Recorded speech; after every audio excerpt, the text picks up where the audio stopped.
मैनपुरी में 2 महिला सहित 2 युवकों को पुलिस ने गांजा की तस्करी करते हुए गिरफ्तार कर लिया।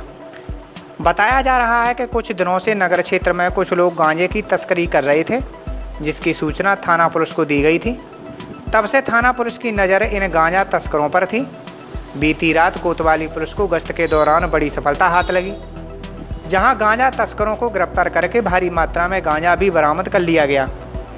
पूछताछ करने पर पता चला कि ये लोग काफ़ी समय से गांजे का काम कर रहे थे।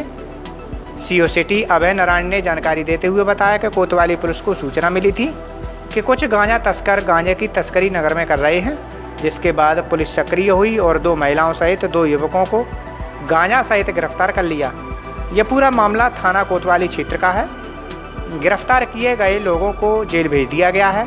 देखिए, कुछ दिनों से लगातार हम लोगों को ये सूचना मिल रही थी कि हमारे कोतवाली नगर क्षेत्र में ही कुछ अभियुक्त मिल करके कुछ लोग मिल करके गांजे की बिक्री कर रहे हैं।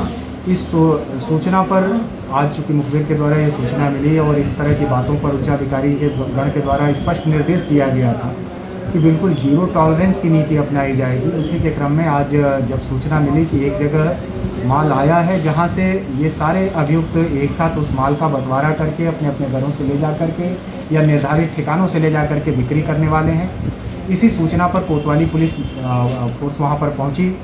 मौके पर पहुंचने के साथ मैं भी मौके पर पहुंचा। इन लोगों की तलाशी ली गई तो एक व्यक्ति जो मेन अभियुक्त है, जो संभवतः ला करके यहाँ पर देता है, जैसा कि अभियुक्तों ने बताया कि उसी के द्वारा बाहर से ला करके गांजा दिया जाता है और उससे एक पोटली गिर गई, लेकिन वो भागने में सफल रहा। लेकिन बाकी के अभियुक्त मौके से ही गिरफ्तार कर लिए गए हैं। इनको आज अभियोग पंजीकृत करके और माननीय न्यायालय के समक्ष पेश किया। कितनी लगभग कितनी कीमत होगी इसकी? कीमत लगभग अगर अनुमानित बाजार कीमत देखें तो 1,60,000 के आसपास का ये गांजे की कीमत है। कितनी मात्रा में सर मिला लगभग? अब 7.5 किलो, अगर वजन के हिसाब से देखें तो 7.5 किलो, और रुपये के हिसाब से देखें तो 1,60,000 के आसपास का सारा माल मिला। कितने लंबे समय सर चल रहा था या इससे पहले भी कोई सूचना प्राप्त हुई है? अब चूँकि ये अभियुक्त सूचना तो हमें हाल फिलहाल की ही है और अभियुक्तों के द्वारा इस बात को कभी स्वीकार नहीं किया जा सकता है कि मैं लंबे समय से, लेकिन इनमें से एक अभियुक्त ऐसा है जिसको हम लोगों ने पिछली बार भी भेजा था और वो फिर दोबारा ये अपराध करते हुए पकड़ा गया।